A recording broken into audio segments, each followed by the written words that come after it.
ঘুমিয়ে আছি, হঠাৎ করে অনুভব করলাম কে যেন আমার ঠোঁটে চুমু খাচ্ছে আর আমার চুলগুলো আলতো করে বুলিয়ে দিচ্ছে। আমি অনুভবকে স্বপ্ন মনে করে আমি ওকে আমার ঠোঁটের সাথে চেপে ধরি আর ঠোঁটে একটা কামড় বসিয়ে দেই। কামড় বসানোর পর উফ শব্দ পেলাম। পেয়ে চোখ খুলতে দেখি আমার মামাতো বোনের ঠোঁট দিয়ে রক্ত বের হচ্ছে আর ও আমার দিকে লজ্জা লজ্জা চোখে তাকিয়ে আছে। আমি তখন বুঝতে পারলাম আমার অনুভবগুলো স্বপ্ন ছিল না, সবগুলোই সত্যি ছিল। আমি ধমকে সুরে বললাম, তুমি এখানে কি করো? আর ঠোঁট দিয়ে রক্ত বের হচ্ছে কেন? তুমি তো কামড় দিলে, আবার তুমিই বলতেছো রক্ত বের হচ্ছে কেন? তার মানে তুমি এতক্ষণ এইরকম করলা? ছি ছি ছি, তোমাকে আমি বোনের চোখে দেখি, আর তুমি কি না এসব? তুমি জানো তুমি আর আমি অনেক বছরের ছোট বড়, তোমার বয়সের পার্থক্য অনেক। আর তুমি তো পিচ্চি একটা মেয়ে, তোমার সাথে তো আমার যায় না, তুমি এখনো ছোট মানুষ। আমি অত কিছু বুঝি না। আমি তোমাকে ভালোবাসি আর তোমাকেই বিয়ে করব। এই কথা বলার সাথেই একটা থাপ্পড় মারলাম আর বললাম, ছোট মানুষ, এত বড় বড় কথা বলো কেন?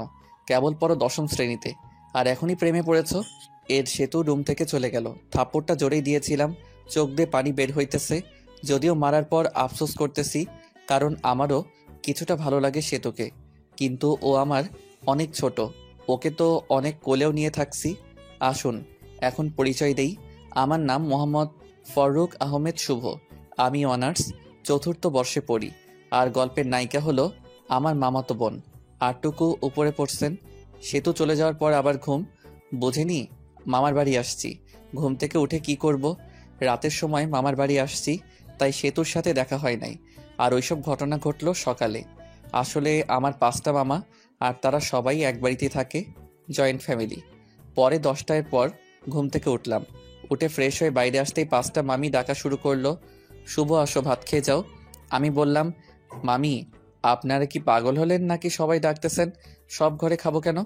মামি আপনারা কি পাগল হলেন নাকি সবাই ডাকতেছেন সব ঘরে খাবো কেন? এদের ভিতরে সেতু আম্মু যেটা ওইটা বেশি ডাকতেছে। আমি ওই মামির উদ্দেশ্য করে বললাম, এত নাম ধরে না ডেকে বললেই তো হয়, জামাই আসেন ভাত খাইয়া যান। আরে, আমি তো জামাই করে বলতেই চাই, কিন্তু আমার মেয়ে তো তোমাকে রিজেক্ট করে দেবে, তখন আবার তুমি কষ্ট পাবা, তাই ডাকি না। এই কথা বলার সাথে সাথেই সব মামি হাসাহাসি শুরু করলো। পরে নানি ডাক দিল, গেলাম, গিয়ে দেখি নানি ঘরে ভাত নিয়ে রাখছে। নানি খাইতে দিল, আমি খাইতে বসলাম। খেয়ে উঠে শুয়ে থেকে ফোন চাপতেছি আর সকালের কথা ভাবতেছি। তখন মামি ডাক দিল, আমি গেলাম। মামির কাছে যেতেই মামি বলল, কে রে, সকালে কি হয়েছিল? সেতু চোখে জল নিয়ে বের হলো আর রাগ করে না খেয়ে স্কুলে চলে গেল। কিছু না মামি, ঘুমাইছি অনেক দেরি করে। আর ও যায়া ডাক দিছে, ওর ডাক শুনে আমি জোরে ধমক দিছি, তাই হয়তো। আমিই পাঠিয়েছিলাম ডাকতে ভাত খেতে আসার জন্য। আচ্ছা যা হয়েছে, তোকে তোর মামা একটু পাশের স্কুলে ডাক দিতে বলছে, যা। আমি ভাবতে লাগলাম, মামা কেন স্কুলে গিয়ে ডাকতে বললো কেন? আমার মামা আসলে হাই স্কুলে মাস্টার। পরে গোসল করে রেডি হয়ে নানির কাছে গেলাম। গিয়ে মিষ্টি সুরে সুরে বললাম, ও নানি দাও, ও নানি দাও। টাকা নাই আমার কাছে, আমি কি কামাই করি? টাকা কই পাবো? আরে ভাই ভাবছেন আমি ফকির না, কিন্তু ফ্রিতে টাকা নিয়ে খরচ করলে দরদ থাকে না। পরে অনেক কষ্ট করে টাকা নিলাম, নিয়ে গেলাম মামার স্কুলের দিকে। বেশি দূরে না, কাছেই মামার স্কুল। পরে স্কুলের মাঠে গিয়ে মামাকে গিয়ে ফোন দিলাম। ফোন দিয়ে বললাম, মামা আসতে বলেছিলেন। অফিস রুমে আছি, তুমি আসো। পরে গেলাম, গিয়ে সালাম দিলাম। রুমের ভিতর গেলাম। মামা বলেন, একটা কাজ করে দিবা আমার হয়ে? এইরকমভাবে বলছেন কেন? কাজ দেন, একটা 10টা করে দিব। তুমি তো জানো আমার মেয়ের রাগ কিরকম। সেতুকে বলেছিলাম ওকে আজকে শপিং করিয়ে দিব, কিন্তু স্কুলের একটা কাজের জন্য নিয়ে যেতে পারবো না। তুমি একটু শপিং করিয়ে নিয়ে আসো। ঠিক আছে মামা। মনে মনে আমার টাকার 12টা বাজবে আজকে। এই নাও টাকা। লাগবে না মামা, আছে আমার কাছে। যেভাবে নিচ্ছি ওইভাবে নাও। কথা বলো কেন? বাইরে মনে সেতু আছে, ডেকে শপিং এর কথা বলো, চলে যাবে। পরে টাকা দেখি 5,000। পরে সেতুকে দেখলাম বান্ধবীদের সাথে গল্প করছে। আমি এই স্কুলে পড়াশোনা করছি তাই সবাই চিনে, কেউ কিছুই বলে না। সরাসরি সেতুর কাছে গিয়ে ডাক দিলাম। প্রথম ডাক দেওয়ার পর শুনলো না। পরে বললাম, মামা টাকা দিয়েছে তোমাকে শপিংয়ে নিয়ে যাওয়ার জন্য, না গেলে থাক, টাকা মেরে দিব। আর কম দামি ড্রেস এনে বলবো এটা কিনেছে। আমি এসব বলছি আর সেতুর বান্ধবীগুলো আমার দিকে হাঁ করে তাকিয়ে আছে। পরে সেতু ওর বান্ধবীদের দিকে লক্ষ্য করে দেখলো যে সবাই হাঁ করে তাকিয়ে আছে আমার দিকে। এটা দেখে সেতু রেগে ওর বান্ধবীদেরকে বলল, ওভাবে দেখে লাভ নাই, ওই চিকনা শুধু আমার, ওর আমার বিয়ে ঠিক হয়েছে। বিয়ের কথা শুনে সেতুর বান্ধবী বলল, আমি তো ভাইয়ার সাথে কালকেও কথা বলছি, ভাইয়া তো বললো বিয়ের জন্য পাত্রী খোঁজা হচ্ছে। আরে তোমাকে বলছি মানে, আর তোমাকে তো আমি চিনি না। ভাই আমার আইডির নাম হলো মিয়া, আমি মন্দ না। ও তুমি সেই মেয়ে? তোমার সাথে বলার সময় ভেবেছিলাম তুমি হয়তো সুন্দরী না, কিন্তু এখন দেখে মনে হচ্ছে আসমান থেকে পরী নেমে এসেছে। এটা বলে সেতুর দিকে তাকাতেই দেখি সেতু আমার উপর রাগে কটমট করছে। মনে হইতেছে আজ তো খেয়ে ফেলবে। ভাইয়া ওইভাবে বলিয়েন না, লজ্জা লাগে। এটা বলার সাথে সাথেই সেতুর যত রাগ আমার উপর উঠেছিল, সব রাগ ওই মেয়েটার উপর যারার জন্য। ইতি দাঁড়া, তোর রাগ ছুটাইতেছি। এটা বলে গিয়ে ইতি কি স্কুল ব্যাগ দিয়ে বাড়ি শুরু করলো আর বলল, শালা, তুই আর আমার হবু স্বামীকে মেসেজ দিবি না, যদি দেস তাহলে তোর 24টা বাজাবো। তুই আর আজে বাজে মেয়ের সাথে মেসেজ রিপ্লাই দিবি না, আর ব্লক করে দিবি। আমি নিশ্চুপ হয়ে শুনলাম। আর কিছু বললে আমাকেই ব্যাগ দিয়ে বাড়ি শুরু করতো। স্কুল থেকে সরাসরি শপিং মলের দিকে রওনা দিলাম। স্কুল থেকে বের হয়ে অটো ডাকলাম। অটোতে যাবা না, রিক্সা করে যাবা। তুমি রিক্সা ডাকো। রিকশায় গেলে শরীরের সাথে সাথে শরীর লাগবে, আর মানুষ দেখলে প্রবলেম হতে পারে। আমরা প্রেম করি, তাই এক রিক্সাতে যেতেই পারি। লোকে কি বলে বলুক, তাতে আমার যায় আসে না। পাগল হয়েছে নাকি? আমরা প্রেম করলাম কবে? আচ্ছা বাদ দাও ওসব, রিক্সা ডাকো, শপিং করতে যাব। পরে বাধ্য হয়ে রিকশা নিয়ে শপিংয়ের উদ্দেশ্যে বের হলাম। রিকশায় অনেক বিরক্ত ফিল হচ্ছে, কারণ সেতু আমার শপিং মলে যাওয়ার আগ পর্যন্ত রিকশার ভিতর আমার হাত ধরেছিল। মনে হইতেছে স্বামী স্ত্রী যাচ্ছি। পরে শপিং মলে ঢুকে এটা কেনে ওটা কিনে, কিনার কোনো শেষ নাই। মামা টাকা দিছিল 5,000, আর কিনতে মোট খরচ হলো 7,000। 2,000 টাকা পকেট থেকে গেল। টাকার জন্য মনটা খারাপ হয়ে গেল। ভাই রে ভাই, মেয়েদের নিয়ে কখনো শপিং করতে যাইস না, জীবন তেনা তেনা বানাই ফেলাই দেয়। শপিং করা শেষ হলে বাড়ির উদ্দেশ্যে রওনা দিলাম। শপিং করতে করতে 3টা বেজে গিয়েছিল। টাইমের দিকে খেয়াল ছিল না, ক্ষুধাও লাগছে, তাই ভাবলাম রেস্টুরেন্টে যায়া কিছু খেয়ে নেই। সেতুকে বললাম, সেতু রাজি হয়ে গিয়েছে। দুজন খেতে গেলাম। রেস্টুরেন্টে ঢোকার সাথেই কে যেন মেইলি কণ্ঠে শুভ কইয়া ডাক দিল। আমি এদিক ওদিক তাকাতেই দেখি কেউ নাই। তখনই আমার সামনে ডাক আসতেছে, কিন্তু চিনতে পারছি না, মুখটাও ভালো করে দেখা যাচ্ছে না। একটু এগিয়ে গিয়ে দেখি আমির প্রাইমারি এবং হাই স্কুলে বান্ধবী জুলেখা। আমি জুলেখাকে দেখে অনেক খুশি হয়ে গেলাম। পরে ভালো মন্দ জিজ্ঞেস করলাম, কৌশল বিনিময় করলাম। পরে আমি জুলেখার পাশেই বসলাম, আর সেতুকে জুলেখার বান্ধবীর পাশে বসতে বললাম। কিন্তু সেতু দাঁড়িয়ে আছে, তাও আবার রাগী দৃষ্টিতে। কি হলো বস? কে রে মেয়েটা? আমার মামা তো। আর বলতে পারলাম না। আমি ওর হবু বউ, আর এখন ওর প্রেমিকা। আর আপু, আপনি আপনার বান্ধবীর পাশে বসুন, আমি আর উনি একসাথে বসবো। আপনার সাথে বসলে আমার ভালো লাগবে না। উঠুন, উঠে এই পাশে আসুন। অনেক মানুষ, কিছুই বলতে পারছি না, তাই সেতুর কথা মতোই চলতে লাগলাম। আমি আর সেতু বসলাম এবং জুলেখা আর ওর বান্ধবী বসলো। খাবারের অর্ডার দিল। খাবার আসতেই সেতু উঠে হাত মুখ ধুইতে গেল। কে রে, কবে থেকে শুরু করলি? আরে ওসব কিছুই না, আমার মামাতো বোন আমাকে অনেক ভালোবাসে, তাই এই রকম করে। সামথিং সামথিং মামা। এর মধ্যে সেতু চলে এসেছে, তাই চুপ হয়ে গেলাম। টেবিলে খাবার দিয়ে গেছে, খাবার খাওয়া শুরু করলাম। খাবার খেতে খেতে জুলেখা সেতুকে জ্বালানোর জন্য বলতে লাগলো, শুভ, তুই তো অনেক শুকিয়ে গেছিস, আয় তোকে খাওয়াই দিই। স্কুলে থাকতে তো অনেক খাওয়াই দিয়েছি, হাই স্কুল পাশ করে চলে গেলি, আর খাওয়াই দিতে পারি নাই। কি বলিস এসব? তুই কবে খাওয়াই দিলি? মিথ্যা বলিস কেন? একটা চোখ মেরে জুলেখা বলল, আর গার্লফ্রেন্ডের সামনে অত বোকার শাস্তি হবে না। সেতু আমার দিকে অগ্নি দৃষ্টিতে তাকিয়ে আছে, মানুষের জন্য কিছু বলতে পারছে না। এই উঠ, আর খেতে হবে না, অনেক খেয়েছিস, চল বাড়ি চলে যাব। খাওয়া তো হয় নাই, এখনই যাব মানে? যাবে কিনা বলো, না গেলে ফুফু আম্মুকে বলে দিব তুমি শুধু মেয়েদের সাথে মিস আর মেয়েদের সাথেই করো। আমি বুঝতে পারছি, চলো খেতে হবে না। ওঠার আগে সেতু জুলেখাকে বলল, টাকাটা দিয়ে দিয়েন। জুলেখা শুধু তাকিয়ে তাকিয়ে দেখছে। পরে রেস্টুরেন্ট থেকে চলে এসে রিক্সা নিয়ে বাড়ির দিকে রওনা দিলাম। রিক্সায় ওঠার সাথে সাথেই সেতু বলল, তুমি তো লুচু কেন? আমি লুচ্চা মানে?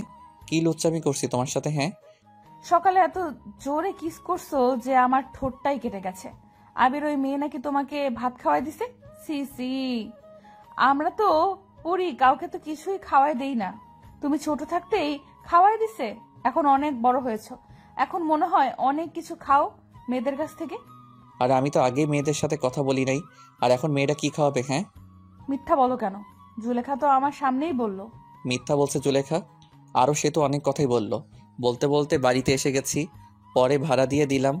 বাড়িতে এসে ফ্রেশ হয়ে একটু বসে আছি আর ভাবছি আমার টাকা গেল 2050 টাকা। সে তো কি মামাকে বলে টাকাটা দিয়ে যাবে? 50 টাকা না দিলেও চলবে, কিন্তু আর বাকি টাকা দিলে ভালো হতো। আরে ভাই, ভাবছেন এত টাকার চিন্তা করছি কেন? আসলে আমি মধ্যবিত্ত ফ্যামিলি থেকে বড় হইতেছি, কিন্তু আমার নানা অনেক ধনী ব্যক্তি, সেই সুবাদে মামাদেরও অনেক টাকা। যারা মধ্যবিত্ত ফ্যামিলি থেকে বড় হইতেছেন তারা জানেন মধ্যবিত্তদের টাকাটা কি। মধ্যবিত্ত ছেলেদের 1 টাকা খরচ করলেও হিসাব করে করতে হয়। এসব ভাবতেছি, তখনই এসে বলল, কে রে, তোর মন খারাপ নাকি? না নানি, এমনি বসে আছি। এই বলে নানি চলে গেল।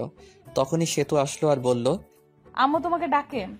আমি গেলাম, যে মামিকে ডাকলাম, ও মামি। মামি রুমের ভেতর আয়। রুমের ভিতরে যেতেই মামি দেখি টেবিলের উপর নাস্তা রান্না করে রেখেছে, কাউনের চাউল দিয়ে। মামি ডাকলেন বলে সেতু বলল, তোমার জন্য কাউনের চাল দিয়ে নাস্তা রান্না করেছে, বসে বসে খা। আমিও খেতে বসলাম। কাউনের চাউলের নাস্তা খেতে অনেক টেস্ট। আপনারা কেউ খাইছেন কাউনের নাস্তা? খাইতে খাইতে বললাম, সেতু খাইছে। না, খাই নাই, কই মনে হয় গেল ঘুরতে, এসে খাবে বললো। খেয়ে উঠে আমিও মামাতো ভাইয়ের সাথে ঘুরতে গেলাম। যে নানির বাড়ি গেলেই ওই মামাতো ভাইয়ের সাথে ঘুরি। ঘোরাঘুরি, বাড়ি ফিরে অন্য মামির ঘরে খাবার খেলাম, খেয়ে নানির ঘরে আসলাম। এসে শুয়ে ফোন চাপতেছি। কিছুক্ষণ সময় যাওয়ার পর মামারা সবাই এসে পড়েছে। মামারা সবাই নানির ঘরে এসে গল্পগুজব করে। নানির বয়স হয়ে গেছে আর নানু ভাইও মারা গেছে, তাই আর কি। মামিরাও আসে, সবাই অনেকক্ষণ গল্প করে। ওই দিনও গল্প করতেছি, তখনই সেতু এসে বলল, ভাইয়া তোমার ফোনটা দাও তো। মামা মামি সবাই বসে আছে, তাই ফোন দিয়ে দিলাম। কিছু না বলে আমরা গল্প করতেছি। সেতু তো মোবাইল পেয়ে প্রথমে ঢুকলো, মেসেজে ঢুকে দেখে অনেক মেয়ে মেসেজ দিছে। মেসেজ দেওয়ার অবশ্য কারণ আছে, ওটা বলবো না। এর মধ্যে দেখতে পেল সেতুর এই আইডি থেকে মেসেজ আসছে, ভাইয়া খাবার খাইছেন? আমি তো আপনার প্রেমে পড়ে গেছি। সেতু সিন করলো, কিন্তু কোনো রিপ্লাই দিল না। মেসেজ সিন করা দেখে আবার মেসেজ দিল, কি হলো ভাই? চুপ থাকা মানে কি আমি বুঝে নিব আপনিও আমাকে ভালোবাসেন? সেতু রিপ্লাই দিল আমি হয়ে। সেতুর বান্ধবীর নাম সীমা। কিন্তু আমি তো আমার মামাতো বোনকে ভালোবাসি। ভাইয়া, সেতুর তো বয়ফ্রেন্ড আছে, তাও একটা না অনেকগুলো, যেগুলো হিসাব করে শেষ করা যাবে না। এই কথা শুনে সেতুর রাগ তো চরম পর্যায়ে চলে গেছে। আচ্ছা, আমি কে তুমি তো জানো না, আমি তোমার ভাবি। মানে? সেতু অমনি ভিডিও কল দেয়, আর ওই দিক থেকে সীমা ধরে। কল ধরার সাথে সাথেই সেতুর মুখ দেখতে পেয়ে অবাক হয়ে যায়। ওই শালা, আমার অনেকগুলো বয়ফ্রেন্ড আমার, তাই না? না মানে এমনি বলছি। এখন থেকে আর মেসেজ দিবি না। এটা বলে কল কেটে দেই, আর আমার মেসেঞ্জারে যত মেয়ে ছিল সবগুলো মেয়েকে ব্লক মেরে দেই। এমনকি যেসব আমার ফ্রেন্ড লিস্টে ছিল সব মেয়েকেই ব্লক করে দেই, আর মেসেঞ্জারে সব চ্যাট মুছে ফেলে, আর রিলেশন স্ট্যাটাস দেই ইন এ রিলেশনশিপ। মা, ফোনটা শুভকে দিয়ে দিও। তুই এত বড় ছেলেকে নাম ধরে বললি কেন? ও তোর ভাই, আর তুই ফোন নিয়েছিস, তুই দিয়ে আয়। পামু না। মামি আমাকে ফোন দিয়ে গেল। ফোন হাতে নিয়ে দেখি ফোনের সব কিছুই চেঞ্জ। ওয়ালপেপার দিছে সেতুর, আর লেখা ওয়ালপেপার পাল্টালে তুমি শেষ। পরে ডাটা অন করে মেসেঞ্জারে ঢুকলাম। মেসেঞ্জার একেবারে ভীম দিয়ে ঘষে পরিষ্কার করে ফেলেছে। তখনই একটা মেসেজ আসলো অচেনা আইডি থেকে। মেসেজে লেখা ছিল, শুভ সাহেব, এত ভেবে লাভ নাই, সব কিছু আমি ডিলিট করে দিছি। তোমার চ্যাট লিস্টে শুধু আমিই থাকবো। তোমার চ্যাট লিস্টে প্রথম ব্যক্তি আমি, আর শেষ ব্যক্তিও আমি। আর কোনো মেয়েদের সাথে কথা বলবা না, কথা বললে কিন্তু প্রবলেম হয়ে যাবে। তুমি কে, আর তুমি আমাকে চিনো কিভাবে? আমি চিনি তোমাকে, আর তুমিও আমাকে চেনো, তোমার আশেপাশেই আছি। আমি চিনতে পারছি, তুমি আর কেউ না, আমার কিউট বোন সেতু। ওই শালা, বোন বলা বাদ দিয়া বউ বললেই তো পারিস। সবাইকে কি বউ বানানো যায়? সবাইকে বলতে হবে কেন? শুধু আমাকে বলবা। তোমাকে বলবো কিভাবে? তুমি তো আমার আদরের ছোট বোন। তোকে কয়বার বলবো যে আমাকে আর বোন বলবি না? এরপরে বোন বললে তোর 12টা বাজিয়ে দিব। আচ্ছা বাদ দাও, অনেক রাত হয়েছে, ঘুমিয়ে পড়ো। ওকে। আমিও ঘুমালাম। সকালে উঠে বাড়িতে চলে আসব। ঘুম থেকে উঠে দেখি সেতু আমাকে জড়িয়ে ধরে শুয়ে আছে। এই সেতু, এইভাবে ধরে আছো কেন? মামি অথবা অন্য কেউ দেখলে কি ভাববে? কেবল তো এসে একটু জড়িয়ে ধরলাম, আর এরকম করছো কেন? সেতু ছাড়তে চাইনি, আমি জোর করে ছাড়িয়ে নিলাম আর বললাম, তুমি এখানে কি করো? হ্যাঁ, আম্মু ডাকতে পাঠাইলো, তাই আসছি। তুমি যাও, আমি আসতেছি। সেতু মুখটা বেঁকিয়ে চলে গেল আর ফ্রেশ হতে চলে গেলাম। ফ্রেশ হয়ে মামির কাছে গেলাম। দেখি মামি অনেক কিছু রান্না করছে। মামি এত কিছু রান্না করছেন, কেউ আসবে নাকি? ফাজলামো করা বন্ধ কর। তুই আসোস, আসার পর যখন চলে যাবি তখন তোর জন্য প্রতিবারই রান্না করি। আমি মিষ্টি একটা হাসি দিয়ে খাবার টেবিলে বসলাম। পাশে সেতু ছিল, তাই সেতুর দিকে তাকিয়ে দেখি মুখটা মলিন হয়ে গেছে। মুখ মলিন হয়েছে হয়তো আমার যাওয়ার কথা শুনে। আমি থাকলে হয়তো কিছুদিন মজা করতে পারতো আমার সাথে। রংপুর চলে যাবা কবে? বিয়ে না করে যাব না মামি, আব্বু পাত্রী দেখতেছে। ওমা, তাই নাকি? চোখের সামনে পাত্রী থাকতে আবার পাত্রী খোঁজা লাগে? কিরে সেতু, মনে মনে কি বলিস? আসলেই বিয়ে করবা? আপনিও না মামি, বিয়ে করলে আপনারা জানবেন তো। খাবার খেয়ে রুমে এসে কাপড়গুলো ব্যাগে তুলতেছি, তখনই সেতু আসলো আর বলল, তোমার সাথে কিছু কথা আছে। আমি শুনতেছি, বলো। আমার হাত ধরে নিয়ে গিয়ে খাটের উপর বসালো আর সেতুর আমার সামনে দাঁড়িয়ে আছে। কিছু সেকেন্ড দাঁড়িয়ে থাকার পর সরাসরি আমার ঠোঁট দুটো লেপটে নিল ওর ঠোঁটের সাথে। কিছুক্ষণ পর ছেড়ে দিল আর বলল, আমি তোমাকে অনেক ভালোবাসি, তোমাকে ছাড়া আমি বাঁচবো না। আই লাভ ইউ শুভ। আমি স্তব্ধ হয়ে আছি, কি উত্তর দিব ভাবতে পারছি না। আমিও সেতুকে ভালোবাসি, কিন্তু আমাদের বাস্তবতা অনেক কঠিন। আমার মামারা আমাকে অনেক বিশ্বাস করে। উত্তর দাও, কি হলো? সেতু, তুমি পাগলামি করছো কেন? তোমার আমাদের সাথে যায় না, আর আমাদের সম্পর্ক কেউ মেনে নেবে না। মাঝখান থেকে আমাদের যে মধুর একটা সম্পর্ক আছে, এটা নষ্ট হয়ে যাবে। আর আমার মামা মামিদের ভালোবাসা থেকে বঞ্চিত হতে চাই না। আর তোমাকে ভালোবেসে তোমাকে নিয়ে হয়তো পালিয়ে গেলাম। পালিয়ে গেলে মামা মামিদের কাছে থেকে আগের মতো ভালোবাসা পাবো না। আর তোমরা উচ্চ ফ্যামিলির মেয়ে, আর আমরা নিম্ন মধ্যবিত্ত ফ্যামিলির ছেলে। তোমার আব্বুকে বললে সে কোনো কারণেই রাজি হবে না। এর ভিতর একটা কারণ হলো আমরা নিম্ন মধ্যবিত্ত। আর আমার আরেকটা সমস্যা আছে, যেটার কারণে আমি কোনোদিন হয়তো বিয়ে করতেও পারবো না। ওই সমস্যার কারণ শুনলে তোমার আব্বু আম্মু কেউ রাজি হবে না। আশা করি তুমি বুঝতে পারছো। তুমি এখন অনেক ছোট, আগে বড় হও, তখন সব কিছু বুঝতে পারবা। তুমি যে আমাকে ভালোবাসি বলতেছো, এটা তোমার আবেগ, যেটা বেশি দিন থাকবে না।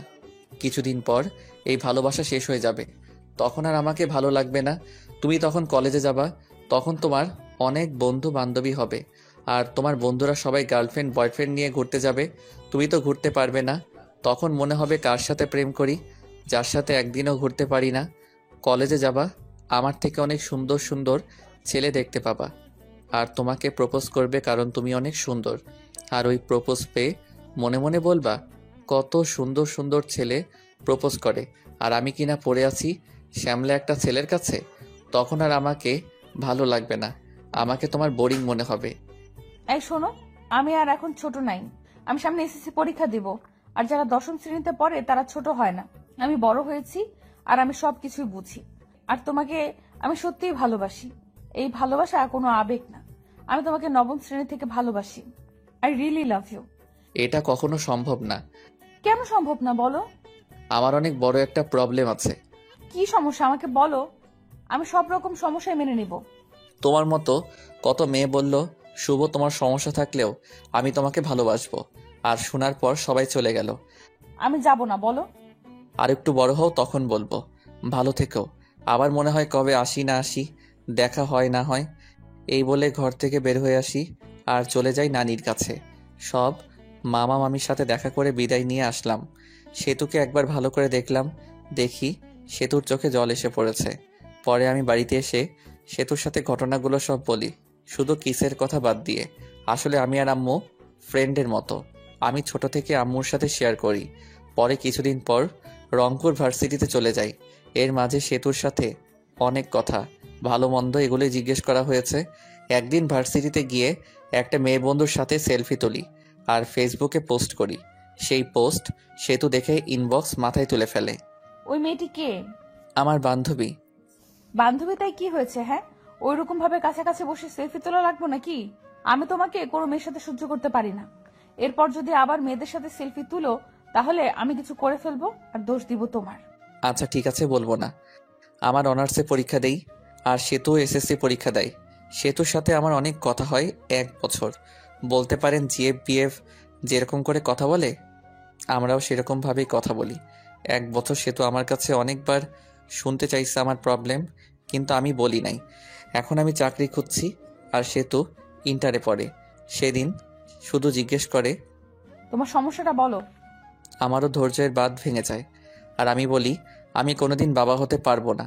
একটা অ্যাক্সিডেন্টে সমস্যা হয় আর ডাক্তার বলে আমি আর বাবা হতে পারবো না। সে তো শুধু মেসেজ সিন করলো আর হার্ট একটা ইমোজি দিল, পরে অফলাইনে চলে গেল। আমি অবশ্য জানি কেন চলে গেল। আমার যে সমস্যা এটা জেনে কোনো মেয়ে বিয়ে করবে না, আর বিয়ে করবেই বা কেন? আমি কোনোদিন তাকে মা ডাক শোনাতে পারবো না। এই যে সমস্যার কথা বললাম এখানেও কিছু কারণ আছে। গল্পে থাকুন, জানতে পারবেন। গল্পের ভিতর টুইস্ট আনতে চাইতেছি। সেদিন সমস্যা বলার পর সেতু 3 দিন অনলাইনে আসে নাই। আমি ওকে মিস করতেছি অনেক। সেতু আমাকে অনেক কেয়ার করত, অনেক শাসন করত। তার দেওয়া মেসেজগুলো মিস করতেছি। 3 দিন পর অফলাইন আসলো। সেতুর নামের পাশে সবুজ বাতিটা জ্বলে উঠল। আমি একটা মেসেজ দিলাম, কেমন আছো? ভালো। বাড়ির সবাই কেমন আছে? ভালো। ভালো থেকো। হুম। পরে আর মেসেজ দিলাম না, একটু মনে মনে হাসলাম। হায় রে আবেগ, আগে কত কথা বলতো, এখন আর কথাই বলে না। মেসেজ তো দেয়ই না, আবার বলছে তোমাকে অনেক ভালোবাসি। সেতুর ভালোবাসা ছিল আবেগ, আর এই ভালোবাসার সমস্যার কথা শুনে জানালা দিয়ে পালালো। আর বলতো সমস্যা আছে তাই কি, অমনি ভালোবাসবো। আপনারা ভাবছেন হয়তো আমি কষ্ট পাচ্ছি না। আসলেই আমার কষ্ট হচ্ছে না। আজকে নতুনভাবে কেউ কথা বলা বাদ দেয়নি। অনেকে এরকমভাবে বলতো ভালোবাসি, কিন্তু সমস্যার কথা বলতেই কথা বলা বন্ধ করে দিছে। যদিও অন্য মেয়েদের থেকে সেতুর ব্যাপারটা একটু আলাদা, কারণ সেতুকে আমি ভালোবাসি। আর ভালোবাসাও না ভালো লাগা, এই আর কি। সেতুকে মিস করি, তার মেসেজগুলো মিস করি, এটাই, তাছাড়া আর কিছুই না। এখন আস্তে আস্তে সেতুকে ভুলে যাব, তার দেওয়া মেসেজগুলো আর মিস করব না। আমার একটা চাকরি হয়ে গেছে, এখন আর আমি বেকার নাই। কিছুদিন পর শুনতে পেলাম সেতুর বিয়ে ঠিক হয়েছে একটা এমবিবিএস ডাক্তারের সাথে। শুনে ভালোই লাগলো। বিয়ের দিন তারিখ ঠিক হয়েছে। বিয়ের 7 দিন আগে থেকেই সব মামা মামি নানি সবাই ফোন দিয়ে বলতেছে তাড়াতাড়ি আসতে। আর বলবেই না কেন, 5 মামার একমাত্র ভাগিনা, অনেক আদরের। আর আমি ছোটবেলায় মামার বাড়ি বেশি থাকছি, কিন্তু এটা ওটা বলে বলি বিয়েতে যাইতে পারবো না। আসলে বিয়েতে যাইয়া সেতুর সামনে যাইতে শরম করবে, আর শরমের কারণটা আপনারা ফিল করতে পারবেন। সেতুর বিয়েতে আসতে আব্বু আম্মু আসতে বলেছে, কিন্তু না করে দিছি। আম্মু আসার জন্য জোর করে নাই, জোর করলে আসতেই হতো, কারণ আম্মু উপরে কথাগুলো সব জানে। আমার জীবনে সব ঘটনা আম্মুর সাথে শেয়ার করি। বিয়ের 4 দিন আগে সেতু মেসেজ দিছে, ভাইয়া বিয়ে আসবে না কেন? আসলে 1 বছর কথা বলার পর তোমাকে ভালোবেসে ফেলেছিলাম, আর তুমি মাঝপথে ছাইড়া দিলে। সব কিছুই সম্ভব, কিন্তু নিজের চোখের সামনে ভালোবাসা দেখা সম্ভব না। আপনাকে দিয়ে যদি আমি মা হতে না পারি তাহলে বিয়ে করে লাভ কি? আপনাকে তো কেউ বিয়ে করবে না। আমি আর কিছু না বলে হাসির একটা ইমোজি দিয়ে অফলাইন চলে গেলাম। বিয়ের 2 দিন আগে রুমে বসে আছি বললে ভুল হবে, অফিসের জন্য রেডি হচ্ছি। তখন দেখি মামা আমার দরজার সামনে দাঁড়িয়ে আছে। আমি সালাম দিয়ে বললাম, আরে মামা, কখন আসলেন? এই জায়গায় বসেন। আমি বসতে আসিনি, তোমাকে নিতে এসেছি, চলো। মামা, নতুন নতুন অফিসে জয়েন করছি, আর ছুটি দিবে না, আর এমনি গেলে চাকরি থাকবে। তোমাকে কি কেউ কিছু বলেছে? তোমার মামি কি কিছু বলেছে বলো? না মামা, আমি আর কি বলবো। তাহলে চলো, তোমার অফিসে যাব, আমি ছুটি নিয়ে নিব। পরে বাধ্য ছেলের মতো মামাকে নিয়ে গেলাম অফিসের সামনে। গিয়ে মামা কাকে যেন ফোন করলো। পরে অবশ্য বুঝতে বাকি থাকলো না যে তার বন্ধুকে ফোন দিছিল। কিরে, কি অবস্থা? ওই পাশের লোকটির কথা শুনতে পারলাম না। আমি তোর অফিসের সামনে দাঁড়িয়ে আছি। লোকটি কি বলল শুনতে পেলাম না। কিছুক্ষণ পর দেখি আমাদের অফিসের বস বের হয়ে আসলো। আশা দেখে সালাম দিলাম। ওয়ালাইকুম আসসালাম। শুভ আমার ভাগিনা, ওর ছুটি লাগবে। আরে শুভ তোর ভাগিনা হয়? আগে বলবি তো, বললে আগেই ছুটি দিয়ে দিতাম। শুভ ছুটি চাইছিল কিন্তু দেই নাই, আরো বকা দিছি। এখন তো জানলি, ছুটি দিবি নাকি চলে যাব আমি? আরে তুই আইসে ছুটি না দিয়ে পারি বল? চল কিছু খাই। চল। পরে একটা রেস্টুরেন্টে গেলাম, গিয়ে খাইতে বসলাম। তা শুভ কি কাজ কিছু পারে না পারেই না? পারে, কিন্তু নতুন তো, তাই মাঝে মাঝে সমস্যা হয়। কিন্তু পারফরমেন্স ভালো, আগাতে পারবে। হঠাৎ করে আসলি, ফোন দিয়ে আসতি, তোর ভাবি শুনলে খুশি হতো। সময় নাই রে, এখানে দুইটা কাজের জন্য এসেছি। এক হলো তোর সাথে দেখা করতে, আর ভাগিনাকে নিতে। মামা একটা কার্ড বের করে দিল আর বলল, বিয়ের দিন চলে যাইস, আমার মেয়ের বিয়ে, আর কোনো কিন্তু চলবে না বলে দিলাম। ঠিক আছে, চলে যাব। তাহলে আজকে উঠি রে, বাড়িতে অনেক কাজ, বুঝতেই তো পারছস। আচ্ছা যা। পরে আমরা চলে আসলাম, এসে সরাসরি নানির বাড়ি। নানির বাড়ি অনেক মানুষ, সবাই আমাকে দেখে কাছে আসলো, সবাই কথা বলল। কিছুক্ষণ পর আমার ছোট কিউট বোনটা আসলো আর বলল, আমার জন্য কি নিয়ে এসছো? কিছুই না। তোমার সাথে কথা নেই, যাও। ঠিক আছে না, নীলা আমাকে চকলেট দেয়গা। পরে ছোট বোন চকলেটটা নিয়ে দৌড় দিল। আমি আম্মুর সাথে কথা বললাম, বলে ফ্রেশ হয়ে কিছু খেয়ে নিলাম। সেতুর সাথে এখনো দেখা হয়নি, অনেক খুশিতে আছে মনে হয়। বিয়ের সব আয়োজন কমপ্লিট করা হলো। বিয়ের দিন যেটা ভাবি নাই ওই কাজটাই হয়েছে। আরে ভাই, যেটা ভাবতেছেন ওইটা হয় নাই। আপনারা ভাবছেন সেতুর সাথে বিয়ে হবে, কিন্তু বিয়ে হবে না। আসলে আমি মেয়েদের উপর কোনোদিন ক্রাশ খাই নাই, বলতে পারেন কাউকে প্রথম দেখায় ভালোবেসে ফেলিনি। কিন্তু সেতুর বিয়েতে একটা মেয়েকে দেখি, যাকে দেখে পুরাই ফিদা হয়ে যায়, ভালোবেসে ফেলেছি। কিন্তু মেয়েটিকে চিনি না। মামার বাড়ির আত্মীয়দের যতগুলো মেয়ে আছে সবগুলোই চিনি, কিন্তু এই মেয়েকে চিনলাম না। অত ভেবে লাভ নাই, শুভ আগে ভাব কিভাবে মেয়েটাকে পটানো যায়। যেভাবে হোক বিয়ের কয়দিনের ভিতর পটাতে হবে, না পটালে হাতছাড়া হয়ে যাবে। যেই ভাবা সেই কাজ। দেখতে পেলাম মেয়েটা একাই বসে আছে। আমি তার কাছে গিয়ে বসলাম। বসে থেকে বুকের বাম পাশে হাত দিয়ে বলতে লাগলাম, উহ, আহ, ইস। আপনার কোনো সমস্যা হয়েছে? ডাক্তারকে ডাক দিতে বলবো? উহ, ওহ, ইস, দেখতেই পারছেন বুকের বাবাসে চিনচিন করছে। ডাক্তারকে ফোন করব? এই ব্যথা ডাক্তার দিয়ে ভালো হবে না। এই ব্যথা ভালো হতে হলে আপনাকে লাগবে গো, আপনাকে। আরে আপনি কি বলেন এসব? আপনি পাগল হয়েছেন নাকি? প্রেমে পড়লে যদি পাগল হতে হয় তাও হব তোমার জন্য। কি বলেন এসব?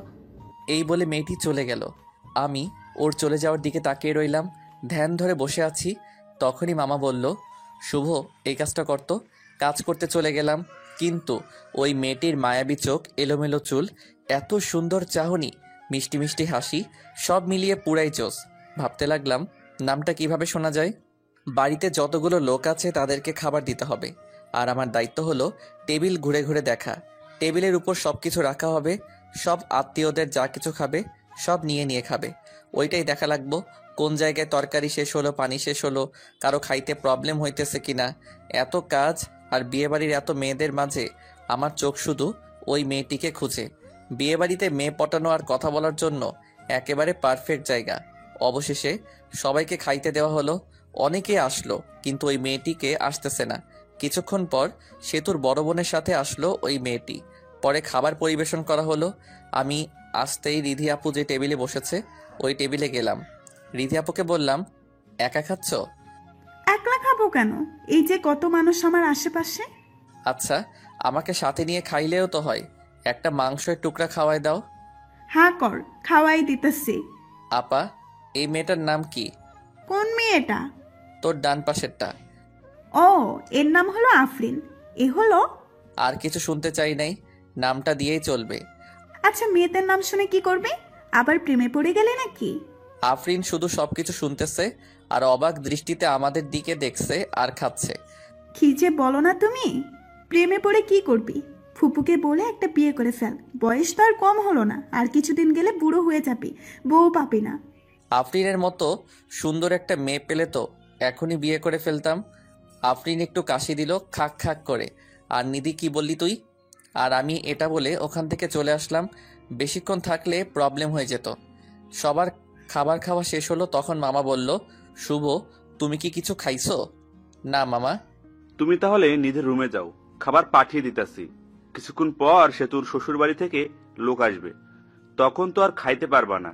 খাবার খেয়ে ভালো ড্রেস পরে এটা পরিবর্তন করো, গরমে ঘামের কারণে ড্রেসটা নষ্ট হয়ে গেছে। ঠিক আছে মামা। পরে চলে গেলাম নিধি রুমে। গিয়ে দেখি নিধি, আফরিন আরো কয়েকটা মেয়ে বসে থেকে ফোন চাপছে। আমাকে দেখে নিধি বলে উঠল, ক্যারে বান্দর, এখানে কি করস? আফরিনের দিকে তাকিয়ে থেকে বললাম, তাকে না দেখে আর থাকতে পারলাম না। কাকে রে? বুঝবি না রে।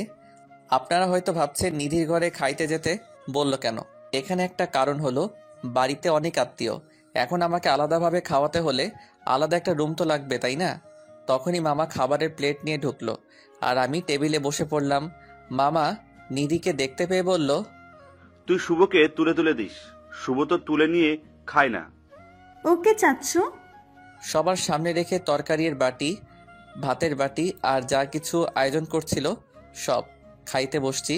তখন ছোট মামি এসে বলল, শুভ, ভাত নেও, তরকারি নাও।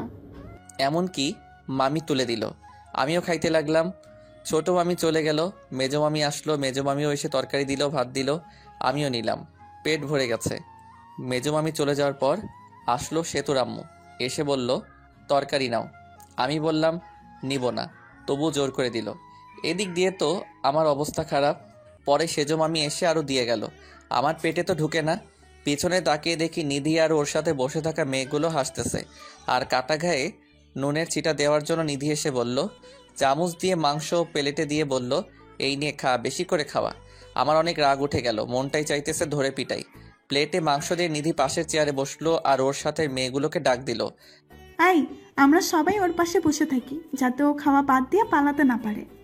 ব্যাককেল মেয়েগুলো সবাই পাশে এসে বসলো, সাথে আফরিন সহ। আফরিন মনে মনে বলতেছে, আমাকে অনেক জ্বালাইছস, এখন একটু প্রতিশোধ নেই। আফরিনও মাংস তুলে দিল আর বলল, খাও, খাইলে শরীর ভালো থাকবে। আফরিন এই কথা বলার সাথে সাথে বললাম, ভাবছিলাম খাবো না, কিন্তু এখন খাবো। হাজার হলেও আমার গার্লফ্রেন্ড এত আদর করে দিল, আমি কি না খেয়ে পারি? আফরিন তো রাগে ফায়ার আর বাকি মেয়েগুলো হাসতেছে। এর মধ্যেই নিধির একটা কল আসে আর একটু দূরে যাই কথা বলার জন্য। তখনই আফরিন আবার মাংস দেয় রাগ করে। আদর করে দিছি, খা, না খেয়ে উঠতে পারবি না। এবার দেওয়া দেখে রাগ উঠে গেল। এত খাবার খাওয়া যায় নাকি? রাগ ওঠার কারণে মাংসের ঝোল ঠোঁট দিয়ে ভরিয়ে নিলাম আর আফরিনের অপ্রস্তুত অবস্থায় সরাসরি লিপ কিস করি। লিপ কিস করেই দৌড়। পরে আর আফরিনের সামনে যাইনি। কিছুক্ষণ পর সেতু শ্বশুরবাড়ির লোক আসবে, সেই জন্য সবকিছু আরো সুন্দর করে সাজানো হলো। কিন্তু যেই সময় এই সেতু শ্বশুরবাড়ির লোকজন আসার কথা ছিল, ওই সময় পার হয়ে যাচ্ছে, কিন্তু কেউ আসছে না। তখন মামা কল করে ঘটকের কাছে। ঘটক মনে হয় কি বলল, তা শুনে মামা চোখে পানি এসে পড়েছে এবং মামা মাথায় হাত দিয়ে বসে পড়ল। পরে আমি আরও মামা এগিয়ে গেলাম, গিয়ে জিজ্ঞেস করলাম কি হয়েছে। মামা যা বলল তাতে তো আমার হুঁশ উড়ে যাওয়ার মতো অবস্থা। কথা হলো, সেতুর যার সাথে বিয়ে হওয়ার কথা ছিল সে নাকি অন্য মেয়েকে নিয়ে পালিয়ে গেছে। বাকি মামারা ওই মামাকে সান্ত্বনা দেওয়ার জন্য বলল, চিন্তা করিস না, আমরা তো আছি। সেতুর আব্বু উঠে আমার দিকে তাকালো আর বাকি মামারাও আমার দিকে তাকালো। তারপর মামারা কি মনে হয় চোকাচোকি করে চলে গেল আমার বাপের কাছে। আব্বুকে কি যেন বলল, আব্বুও হ্যাঁ হু করলো। পরে আম্মুর কাছে গিয়ে ওই কথাগুলোই বলল। পরে আম্মু আমার কাছে আসলো আর বলল সেতুকে বিয়ে করতে, কিন্তু আম্মু, সেতু তো আমাকে পছন্দ করে না। তখনই আমার মামারা এসে পড়লো আর বলতে লাগলো, শুভ না করিও না, বুঝতেই তো পারছো। পরে আমিও রাজি হয়ে গেলাম। বর সেজে গিয়ে মণ্ডপে বসে পড়লাম। বিয়ে পড়ানো শেষ হলো, বর কনে একসাথে করে মিষ্টি করানো হলো। একটু আর চোখে আফরিনকে দেখলাম, দেখে আফরিন মনটা খারাপ করে আছে। হয়তো আফরিনও ভালোবেসে ফেলেছিল আমাকে। যার কপালে যার নাম লেখা থাকে ঘুরে ফিরে সেই জীবনসঙ্গী হয়। পরে বিদায় নিয়ে চলে আসলাম আমার বাড়ি। আগে ফোন দিয়ে বলা হয়েছে ঘর সাজানোর, তাই ঘর সাজিয়ে রেখেছে। এসে বউ আগে ঢুকানো হলো। কিছুক্ষণ পর আমি গেলাম, দেখি সেতু ঘোমটা দিয়ে বসে আছে। আমি গিয়ে একটু কাশি দিলাম, সেতু বসেই আছে। কোনো সারা শব্দ না পেয়ে আমি গিয়ে সেতুর ঘোমটাটা তুললাম। তখন সেতু বলল, আপনার লজ্জা করে না হাঁটুর বয়সী মামাতো বোনকে বিয়ে করতে? আমি শক খেয়ে গেলাম। যখন প্রেম করতে চেয়েছিলে তখন এই কথাটা কোথায় ছিল? আর তোমাকে বিয়ে করতে চাইনি, তোমার বাপেই বিয়ে করাই দিছে। আচ্ছা বলেন তো, আপনাকে বিয়ে করে লাভটা কি? আর আপনার সাথে থাকা আর কোলবালিশের সাথে থাকা একই কথা। আপনি তো কোনোদিন বাবা হতে পারবেন না। আমি কি ইচ্ছে করে এই রোগে আক্রান্ত হয়েছি? আল্লাহ এরকম চাইছে তাই আমি বাবা হইতে পারবো না। কত স্বপ্ন ছিল ডাক্তার বেটাকে বিয়ে করে 2টা বাচ্চা নিব, কত মজা করব, কিন্তু ডাক্তার বেটা অন্য বেটিরে নিয়ে ভাগ্যে গেল। কপাল খারাপ আমার। আমরা একটা বাচ্চা কিনে নিয়ে আসতে পারবো তো, তাই না? পালন নেওয়া বাচ্চা আর নিজের গর্ভধারণ করা বাচ্চার মধ্যে অনেক পার্থক্য। আর আমি আপনার সাথেই তো থাকবো না, কিছুদিন যাক, ডিভোর্স দিয়ে দেব। ডিভোর্সের কথাটা শুনে মনটা খারাপ হয়ে গেল। বাসর রাতে ডিভোর্সের কথা শুনতে হইতেছে। কত স্বপ্ন ছিল এই রাত নিয়ে, কিন্তু স্বপ্নগুলো স্বপ্ন রয়ে গেল। কপাল। বাসর রাতের কথা চিন্তা করতেছি। সেতুর দিকে তাকিয়ে দেখি সেতু ঘুমিয়ে গেছে। আমিও সেতুর পাশে শুয়ে পড়লাম। সকালে সেতুকে জড়িয়ে ধরে ঘুমিয়ে আছি। আমার ঘুম সেতুর আগেই ভাঙছে, কিন্তু উঠি নাই, কারণ সেতুকে জড়িয়ে শুয়ে থাকতে ভালোই লাগছে। তখনই সেতুয়ের ঘুম ভেঙে গেল, আর সেতু নিজেকে ছাড়ানোর চেষ্টা করছে, কিন্তু পারছে না। পরে সেতু এমন একটা কাজ করলো যে কাজটা আমি ভাবতেই পারি নাই। সেতু আমার কাছে থেকে ছাড়াতে না পেরে গালের ভিতর চিমটি মারল, আর আমিও বলে উঠলাম। গালে হাত দিয়ে দেখি যেই জায়গায় চিমটি দিছে ওই জায়গা দিয়ে রক্ত বের হচ্ছে। এটা দেখে মেজাজটা খারাপ হয়ে গেল। লজ্জা করে না আপনার আমাকে জড়িয়ে ধরতে? যত সব ফালতু ছেলে। বউকে জড়িয়ে ধরে ঘুমালেই সবকিছু হয় না, সন্তান জন্ম দেওয়ার ক্ষমতা থাকতে হয়। আমি কি বলবো না বলবো খুঁজেই পাচ্ছি না। কথা বলার ভাষা হারিয়ে ফেলেছি। একজনের একটা সমস্যা থাকতেই পারে, তাই বলে কথায় কথায় এইরকম। কিভাবে বলবো? হ্যাঁ, তাড়াতাড়ি আমাকে ডিভোর্স দিবেন। এটা শুনে আরো মেজাজটা খারাপ হয়ে গেল। পরে মারলাম একটা থাপ্পড়। এত ডিভোর্স করস কেন রে? ডিভোর্স কি খুব ভালো জিনিস নাকি? ডিভোর্স দিলে আমার কিছুই হবে না, আর তোর সাথে ছেলেরা কথা বলবে, কিন্তু কেউ বিয়ে করার জন্য না, শুধু তোর দেহ লুটার জন্য। এইগুলো বলে আমি চলে আসলাম বাহিরে। বিয়েটা কিরকম হলো তা আপনারা জানেননি, তাই আমাদের বাড়িতে বেশি আয়োজন নেই। আমার ভালো বন্ধু আছে আমার বাড়ির পাশে, ওর নাম রবি। আমি রবিদের বাড়িতে চলে গেলাম। মনটা ভালো ছিল না, তাই game mode do not disturb চালু করে গেম খেলা শুরু করলাম আমি আর রবি। সেতুকে এসব কথা বলার পরে সেতুর আরও রাগ করেছে। সেতু ফ্রেশ হয়ে বাইরে এসে সবার সাথে কথা বলতেছে। আম্মু আব্বু আমাকে খুঁজতেছে, কারণ সকালে একেবারেই আমাকে দেখে নাই। 12টার সময় গেম থেকে বের হয়ে দেখি 50টার মতো মিসড কল উঠে আছে। দেখি আম্মুয়ের নাম্বার থেকে কল এসেছে। আব্বু কল দিছে, আরেকটা অপরিচিত নাম্বার। আমি রবিদের বাড়ি থেকে বের হয়ে বাড়ির দিকে হাঁটা ধরলাম, আর অপরিচিত নাম্বারটাতে কল ব্যাক করলাম। কল রিসিভ করে, কিন্তু কথা বলে না। কে আপনি? হ্যালো হ্যালো, কিন্তু কথা বলে না। কিছুক্ষণ পরে পরে বলল আমি বলার পর চিনতে পারলাম সেতু কল দিছে। পরে কলটা কেটে দিছি। দেখি বাড়ির কাছাকাছি এসে পড়ছি। বাড়িতে ঢোকার পরপরই আব্বু আম্মু জিজ্ঞেস করলো, কই গেছিলা? রবিদের বাড়িতে গেছিলাম। এই কথা বলার সাথে সাথে শুরু হলো বকাবকি। আমি চুপচাপ সবকিছু শুনে ঘরে গেলাম, গিয়ে ফোনটা চার্জ দিলাম। ঘরে সেতু বসে আছে। আমাকে দেখে জিজ্ঞেস করলো, কই গেছিলেন এত সকালবেলা? কই গেছিলাম তুমি শুনে কি করবা? ফোনটা চার্জে দিয়ে বাইরে এসে পড়লাম। আমাদের বাড়িতে হালকা কিছু আয়োজন করা হয়েছে সেতুদের বাড়ি থেকে। 2-3 জন লোক আসবে আমাদের নিতে। আমি ফ্রেশ হয়ে ঘরে গিয়ে শুয়ে আছি, আর সেতু বসে থেকে ফোন চাপতেছে। ফোন চার্জে, তাই টিপতেও পারছি। সেতুর দিকে তাকিয়ে আছি। ওরকম তাকিয়ে থাকেন কেন? তখনই একটা ফোন আসলো। দেখি আমার বন্ধুর গার্লফ্রেন্ড এবং আমার ন্যাংটাকালের বান্ধবী ফোন দিছে। নাম হলো মিথিলা। ফোন চার্জে ছিল, তাই রিসিভ করে স্পিকার বাড়িয়ে দিয়ে বললাম, কি রে শয়তান, বিয়ে করলি আর একটু কইলিও না? তাতেই আবার বলতি বিয়ে করার সময় তোদের ছাড়া বিয়ে করবি না। হঠাৎ করে সবকিছু হয়ে গেছে। রবিকে বলার টাইম পাই নাই। রবি বলল তোর বউ দেখতে একদম বাজে। আমার দেখে রবির হিংসা হয়েছে, ওটা সুন্দর না তাই। আরো কি শুনলাম? কি শুনলি? শুনলাম রাতে বলে বিলাই মারতে পারস নাই। ধুর বেটি, এসব কি বলস? এমনি বললাম রে। পরে কথা কইরো, ফোন চার্জে আছে। আগে তো অনেক কথা বলতি, এখন বউ হয়েছে না, কথা বলবি কেন? বাবু রাগ করো না, রবি চিপাই নিয়ে চকলেট দিবনি। বান্দর, চিপাই নিয়ে চকলেট দিবে মানে? রবিকে বললো, রবি বলবনি কিভাবে চিপাই নিয়ে চকলেট দিতে হয়। এই কথা বলে কলটা কেটে দিলাম। আমি কেটে না দিলে কথা বলতেই থাকতো। ফোনটা রেখে সোজা হয়ে পিছনে তাকাতেই পারি নাই, দেখি সেতু দাঁড়িয়ে আছে। মেয়েটা কে ছিল আর আমাকে খারাপ দেখা যায় এটা বললো কেন? মেয়েটা কে আছে তোমাকে বলবো কেন? আর যাকে দেখতে যেরকম লোকে তো তাকে সেরকম বলবে। তুমি ওকে বাবু বললা কেন? ভালো লাগছে তাই বলছি। আর আপনি থেকে তুমি বলছো কেন? আমি তোমার বড়, সম্মান দিয়ে কথা বলবা। সে তো ঘরে বউ রেখে অন্য মেয়ের সাথে কথা বলতে লজ্জা করে না? লজ্জা করবে কেন? তোমাকে তো ডিভোর্স দিয়ে দিব। এটা শুনে রাগ করে সেতু চলে গেল, আর আমি শুয়ে রইলাম। কিছুক্ষণ পর সেতুর বাড়ি থেকে লোকজন আসলো। খাওয়া দাওয়া করে শ্বশুর বাড়ির দিকে রওনা দিলাম। শ্বশুর বাড়ি যাওয়ার পর সেতুকে জ্বালানোর জন্য। মেয়েদের বলতে কাছের মানুষকে জ্বালানোর সহজ উপায় হলো কাছের মানুষের সামনে অন্য মেয়েদের সাথে কথা বলা। শ্বশুর বাড়িতে যাওয়ার পর সেতুদের সব আত্মীয়রা ছিল। গিয়ে দেখি আফরিনও আছেই। মেয়েটার মনটা অনেক খারাপ। কপালে যা থাকে তাই তো হয়। আমাদের যে থাকার রুম দেওয়া হয়েছে ওই রুমে আগে থেকেই সেতু ছিল। পরে গেলাম, গিয়ে দেখি সেতুর বোনগুলো একসাথে বসে আছে। আমিও তাদের সাথে যোগ দিলাম। ওদের ভিতর থেকে একটা মেয়ে, দুলাভাই কত হ্যান্ডসাম। ও মা তাই নাকি? তুমিও অনেক কিউট। সেতুর সাথে বিয়ে না হলে তোমাকেই বিয়ে করতাম। সবাই হেসে দিল। তখন আরেকটা মেয়ে, দুলাভাই সেতুকে হানিমুনে কই নিয়ে যাবেন? সেতুকে নিয়ে হানিমুনে যায় কি হব? হানিমুন তো শালিদের নিয়ে যাইতে হয়, তাহলে মজা বেশি হয়। আমি তো ভাবছি সেতুকে রেখে তোমাদের সবাইকে নিয়ে হানিমুনে যাব। আহারে, সেতুকে রাইখা গেলে সেতু কষ্ট পাইবো। সেতু আনরোমান্টিক একটা মেয়ে। সেতুকে নিয়ে হানিমুনে গেলে টাকাটাই নষ্ট। তা না, তোমরা অনেক রোমান্টিক মনে হইতেছে। সেতুর দিকে তাকিয়ে দেখি সেতু সাপের মতো ফসফস করতেছে। যা, তোরা সবাই যা, ঘর থেকে বের হ। আমি ঘুমাবো, অনেক ঘুম ধরেছে। চলে যাচ্ছি। তোর স্বামীর ভাগ আমি নেব না। এই বলে সবাই চলে গেল। সেতু দরজা আটকিয়ে দিল আর আমার কাছে এসে বলতে লাগলো, ছি ছি, অন্য মেয়েকে হানিমুনে যেতে চাও, শরম করে না? বুঝলাম না, আমি তো ওদের সাথে মজা করে বলছি। পরে সেতু শুয়ে পড়ল। আমিও শুয়ে থেকে গেম খেলতেছি ফুল সাউন্ড দিয়ে, যেন সেতু ঘুমাতে না পারে। বাইরে গিয়ে গেম খেলুন, আমার ঘুমের সমস্যা হচ্ছে। সমস্যা হলে অন্য ঘরে গিয়ে ঘুমাও। সেতু পরে ফোনটা নিয়ে রেখে দিল। আমিও বাচ্চাদের মতো শুয়ে রইলাম। এভাবে ঝগড়া, সেতুর অপমান। আমি কোনোদিন বাবা হতে পারবো না। সে ডিভোর্সও চাই প্রতিদিন। আমিও কিছুই বলি না। 7 দিন শুনলাম এসব। এখন রংপুর চলে যাচ্ছি। অফিসে সেতুকে রেখে যাচ্ছি।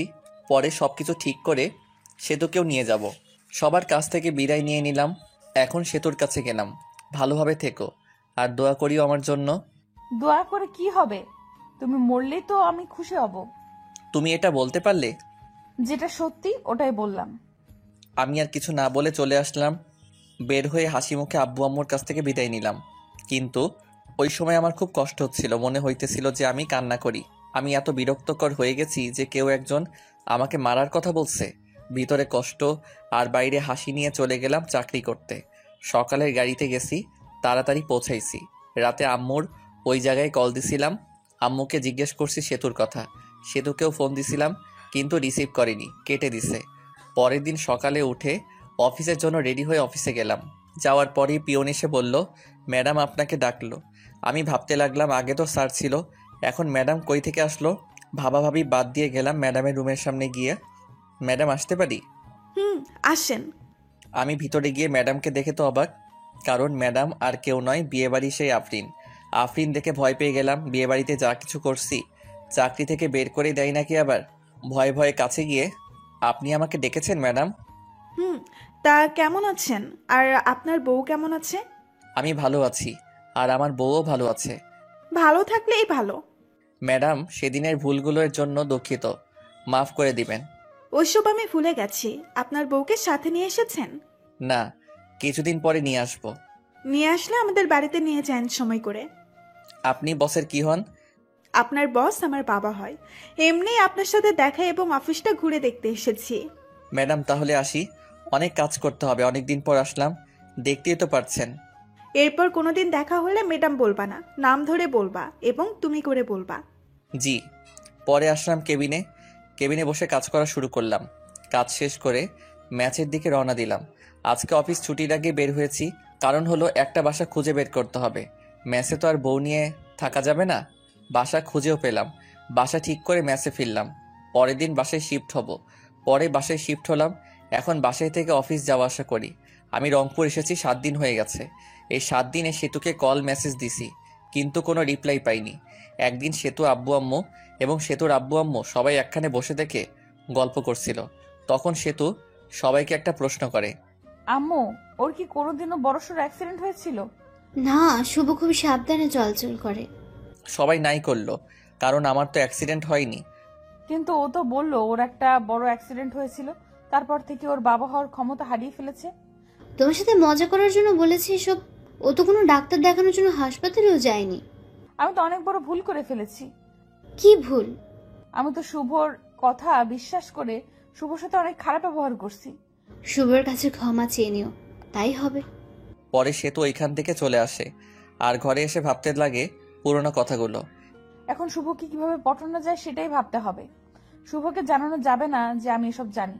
শুভকে যখন আমি ভালোবাসি এর কথা বলেছিলাম, ও তখন বলেছিল এটা আবেগ।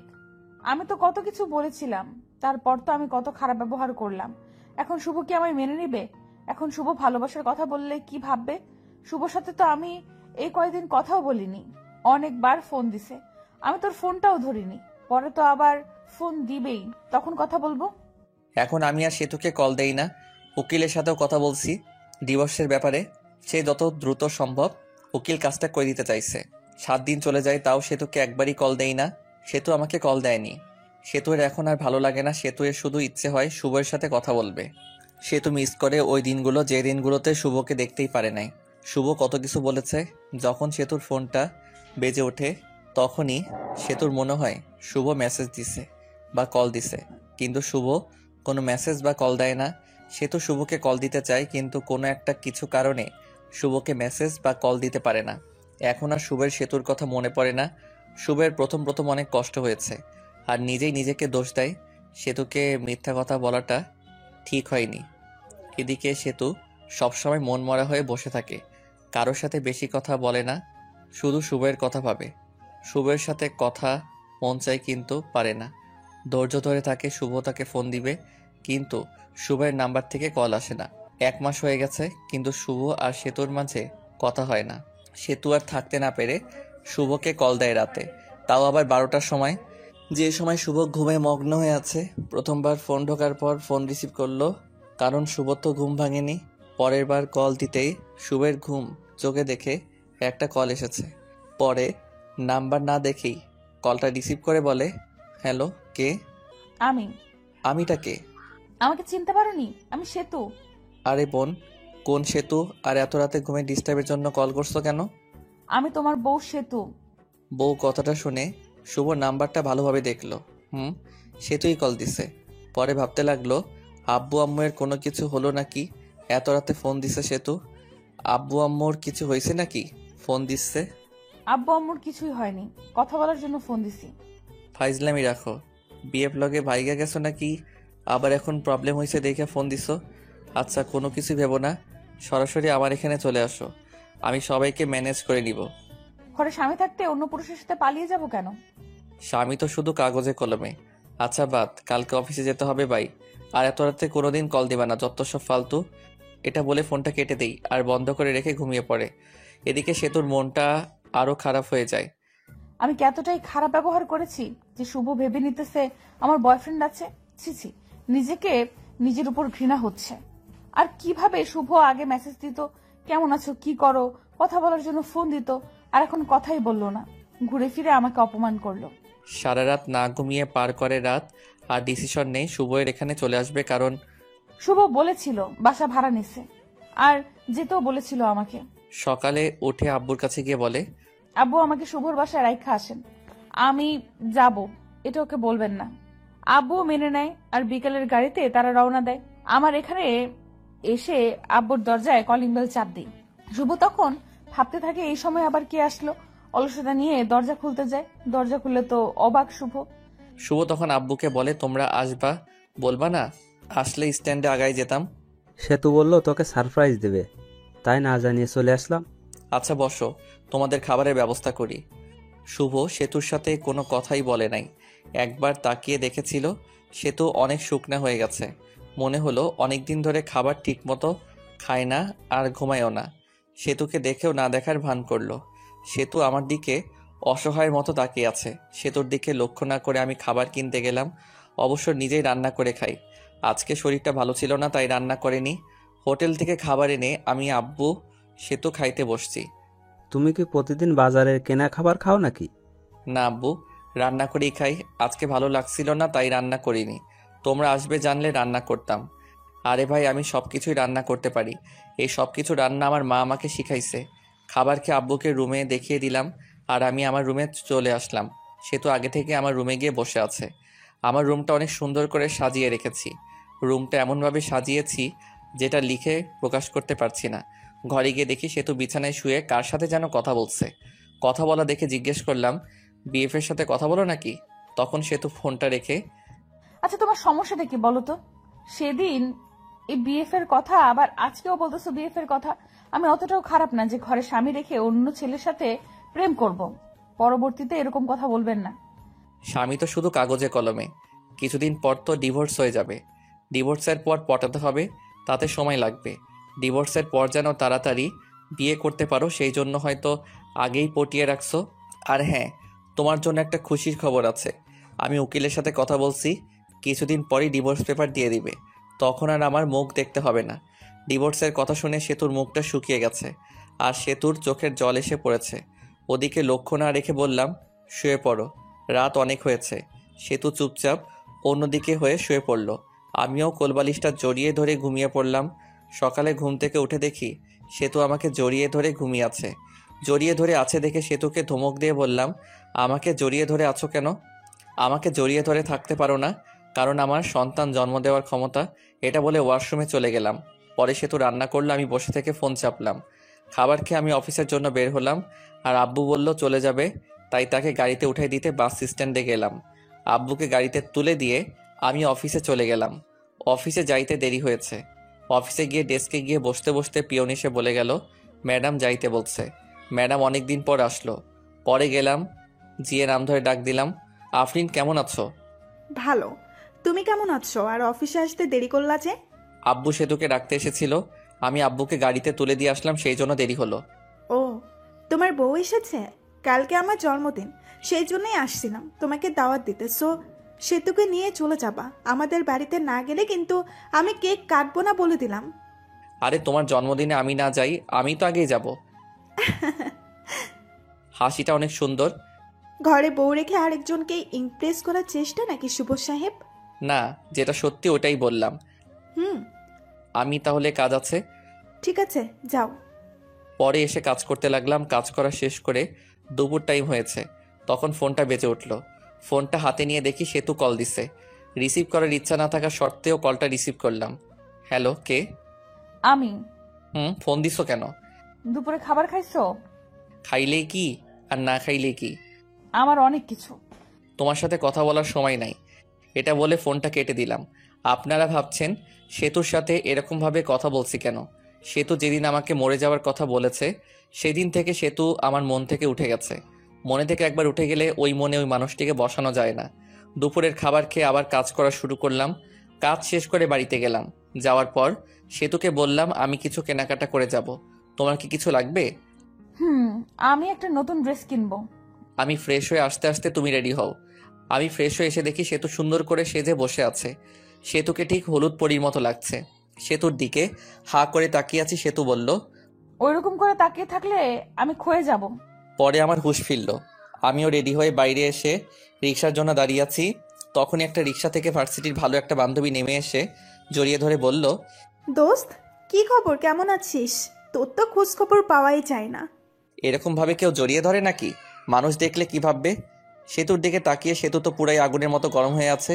এর মধ্যে সেতু বলে উঠল, এই ফালতু মেয়ে, এভাবে জড়িয়ে ধরে আছেন কেন? শুভ, কে রে এই মেয়ে? এ হলো। আমি হলাম ওর বিয়ে করা বউ। তুই বিয়ে করলি কবে? আমাকে একটু জানালিও না। আপনারা জানায় কি হবে? ওর থেকে 2 ফিট দূরে গিয়ে দাঁড়ান। শুভ ভাবি এরকম করে কথা বলছে কেন? ওর একটু রাগ বেশি তো, পরে তোর সাথে কথা বলিও। পরে বান্ধবী চলে গেল। ওই মেয়েটা আপনাকে জড়িয়ে ধরলো কেন? ছি ছি, আপনার লজ্জা করে না ঘরে বউ রেখে অন্য একটা মেয়ের সাথে এসব করতে? না জানি কত মেয়ের সাথে এরকম করেন। আমাকে দেখে কি লুচ্চা মনে হয়? হ্যাঁ, এর কোনো মেয়ের সাথে কি করি আর কি না করি সেটা আমার একান্ত ব্যাপার। এখন আর তোমার একান্ত ব্যাপার নাই, কারণ তোমার বউ আছে, আর বউটা হলাম আমি। তুমি তো আমাকে স্বামী হিসেবে মানোই না। কিছুক্ষণ চুপ থাকলো সেতু। আচ্ছা, আমাকে মাফ করে দাও, আগের ব্যবহারের জন্য দুঃখিত। আমাদের বাচ্চা না হলেও আমরা একটা বাচ্চা কিনে নিয়ে আসবো। আমি ভাবতে লাগলাম, সেতু এসব বলতেছো কেন? আগে তো খারাপ ব্যবহার করতো না। ও জেনে ফেলছে আমি ওর কাছে মিথ্যা বলছি। কিভাবে? মার্কেটে চলে আসছি, চলো শপিং করি। পরে কিছু কেনাকাটা করলাম, আর আফরিনের জন্য একটা গিফট কিনলাম। সেতু জামা কাপড় কিনলো।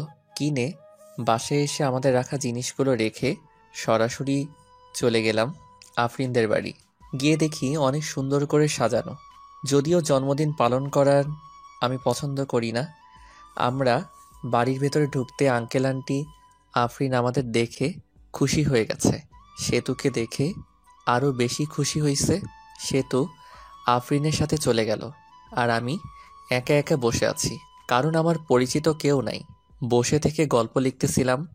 অবসর সময় পেলে গল্প লিখি। তখনই একটা মেয়ে এসে বলল, আপনি শুভ ভাইয়া না? হুম, আমি শুভ। আপনাকে চিনতে পারলাম না।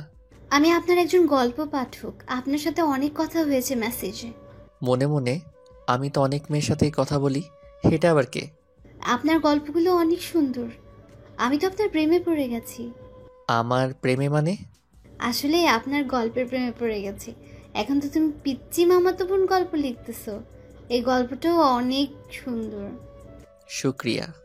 আপনার সাথে একটা সেলফি তুলি? আমি কি কোনো ভিআইপি ব্যক্তি নাকি যে সেলফি তুলতে হবে? তুলতে হবে। মেয়েটি যেই সেলফি তুলতে এলো তখনই সেতু এসে ওই মেয়েকে একটা ধাক্কা দিয়ে ফেলে দেয় আর বলে, এই তোমার সমস্যা কি? হ্যাঁ, এতক্ষণ কথা বলছো, ভালো কথা, তাই বলে শরীরের উপর এসে এভাবে সেলফি তুলতে হবে? ভাইয়া কেউ নেই। পিচ্ছি মামাতো বোন আমার বউ। আপনি লিখেছিলেন সে তো আপনাকে দেখতে পায় না আর ভালোবাসে না। ভালো না বাসলে তো এরকম রিয়াক্ট করতো না। এখন হয়তো ভালোবাসে। মেয়েটি চলে গেল। আমি চলে গেছি আর অন্য মেয়ের সাথে টাঙ্কি মারা শুরু করছো। এখন থেকে আমার সাথে বসে থাকবা। রাত 11টার সময় আমি সেতু, আফরিন আর আফরিন কিছু বন্ধু বান্ধবী বসে থেকে মজা করছি। হ্যালো ফ্রেন্ডস, তোমাদের একটা কথা বলবো। তোমাদেরকে বলেছিলাম আমি কারো প্রেমে পড়েছি, কিন্তু নামটা বলি নাই। আজকে নামটা আমি বলবো। তাকে আমি প্রথম দেখেই ভালোবেসে ফেলেছিলাম। শুভ, সেতু, আমার এখানে আসো তো একটু। আমি আর সেতু গেলাম তখন। আমি শুভ, এই যে একে দেখছো, একে দেখে ভালোবেসে ফেলেছিলাম, কিন্তু ভালোবাসাটা মনে রয়ে গেছে। কারণ এই যে মেয়েটা সেতু, সেতু হলো শুভের বউ। আমার মনে ভালোবাসা মনেই রয়ে গেল। ভালোবাসা মানুষকে আপন পেলাম না। সেতু, বেস্ট অফ লাক, তোমাদের সংসার সুখের হোক। শুভরাত্রি। এটা বলে আমি আফরিন ঢুলতে ঢুলতে চলে গেল। অনেক ড্রিঙ্ক করেছে হয়তো। ওর কথাগুলো নিজের উপর নিজেরই অনেক রাগ উঠে গেল। শালার কেন যে ওইসব করতে গেলাম। চলো বাড়িতে চলে যাব। পরে আমরাও চলে আসি আর ভাবতে লাগি, সেতু কি সত্যিই আমাকে ভালোবাসে? যদি ভালো না বাসতো তাহলে তো মেয়েদের সাথে কথা বলার সময় জেলাসি ফিল করতো না। ভাবতে ভাবতে বাসায় চলে আসি। পরের দিন অফিস বন্ধ ছিল। আমার মাথায় একটা কথা ঘুরপাক খাচ্ছে, সেতু কি সত্যি ভালোবাসে আমাকে? পরের দিন অফিস বন্ধ থাকায় সেতু বলে, চলো একটু ঘুরে আসি। তুমি তো আমাকে নিয়ে একটু ঘুরতে যাও না? আমিও রাজি হয়ে যাই, ঘুরতে যাই। সেতুর সাথে ঘুরতে ভালোই লাগছিল। সেতুকে ফুচকা খাওয়াই দিছি। আরও অনেক অনেক রোমান্টিকভাবে দিনটা পার করলাম। 2 দিন কেটে গিয়েছে, কিন্তু সেতুর সাথে খারাপ ব্যবহার করিনি, বরং রোমান্টিকভাবে দিনগুলো পার করছি। হঠাৎ করে একদিন অফিস থেকে তাড়াতাড়ি চলে আসি, কারণ বাড়িতে এসে ফ্রেশ হয়ে আবার কোম্পানির কাজের জন্য বাইরে যাব। দরজায় এসে ধাক্কা দিতেই দরজা খুলে গেল। ঘরে ঢুকে দেখি সেতু মনে হয় কারোর সাথে কথা বলছে, মিষ্টি মিষ্টি হেসে। কথা শোনার জন্য কোনো রকম শব্দ না করে ওর কাছে গেলাম। জানিস, শুভ তো মনে হয় আমাকে মেনে নিয়েছে। শুভ জানে না যে আমি ওর মিথ্যা কথা ধরে ফেলেছি। আমি জানি ওর কোনো সমস্যা নেই। আমি এই কথা শুনে বুঝতে পারলাম ও সবকিছু জেনে ফেলেছে যে আমি সন্তান জন্ম দিতে পারবো না। এটা মিথ্যা কথা। আমি নতুন একটা আইডিয়া বের করলাম, কারণ সে তো আমাকে এখনো ফুলফিলভাবে ভালোবাসেনি। কোনো শব্দ না করে একটু পিছিয়ে এসে সেতুকে ডাক দিলাম। সেতু ফোনটা কেটে দিয়ে আমাকে জিজ্ঞেস করলো, তুমি এত তাড়াতাড়ি আসছো? আসাতে সমস্যা হয়েছে? না, সমস্যা হবে কেন? আমি আরো খুশি হয়েছি তোমার সাথে বেশি সময় কাটাতে পারবো। এসব বলতে বলতে সেতু এসে আমাকে জড়িয়ে ধরলো। জড়িয়ে ধরে ঠোঁটে একটা শুকনা চুমু দিল। আমি সেতুকে ছাড়িয়ে ফ্রেশ হতে চলে গেলাম। ফ্রেশ হয়ে এসে দেখি সেতু টেবিলে খাবার সাজিয়ে রেখেছে। খাইতে বসলাম। সেতুকে বললাম, তুমি খাইছো? না। চলো একসাথে খাই। নিজের হাত দিয়ে খাইতে ইচ্ছে করছে না। আসো আমি খাওয়াই দেই। সেতু খুশি হয়ে গেল। খাবার খেতে সেতুকে জিজ্ঞেস করলাম, আচ্ছা সেতু, তুমি তো এখন সত্যি ভালোবাসো আমাকে, তাই না? অনেক ভালোবাসি। এই যে আমি বাবা হতে পারবো না, এটা যখন তোমার রিলেটিভরা জানবে, তখন তোমাকে অনেক কিছু বলতে পারে। তখন কি তুমি আমাকে ছেড়ে দিয়ে চলে যাবে? লোকে কি বলুক তাতে আমার কিছুই যায় আসে না। আমি তোমাকে কখনোই ছেড়ে যাব না। আমি দীর্ঘ একটা নিঃশ্বাস নিলাম। কথা বলার মাঝেই খাবার খাওয়া শেষ। খাবার খাওয়া শেষ হওয়ার পর রেডি হয়ে সেতুকে একটা চুমু দিয়ে কাজের জন্য বের হলাম। বাড়ি থেকে বের হয়ে একটা বন্ধুর সাথে দেখা করলাম।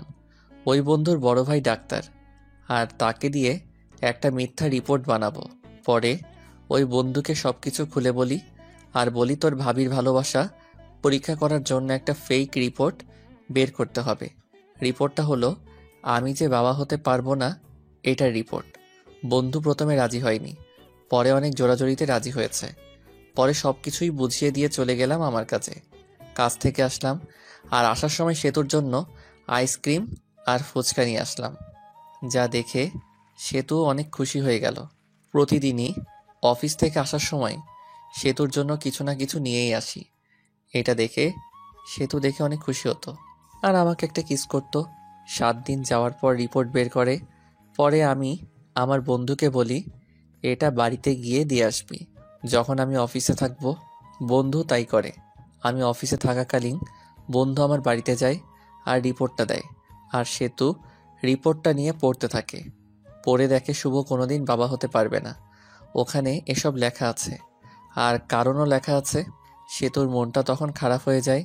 কি করবে সে বুঝতে পারে না। শুভর সাথে করবে না করবে কিছুই বুঝতে পারে না। শুভর সাথে থাকার সময়গুলোর কথা ভাবতে থাকে। এসব ভাবতে ভাবতে কোন দিক দিয়ে সময় পার হয়ে যায় সে তো জানেই না।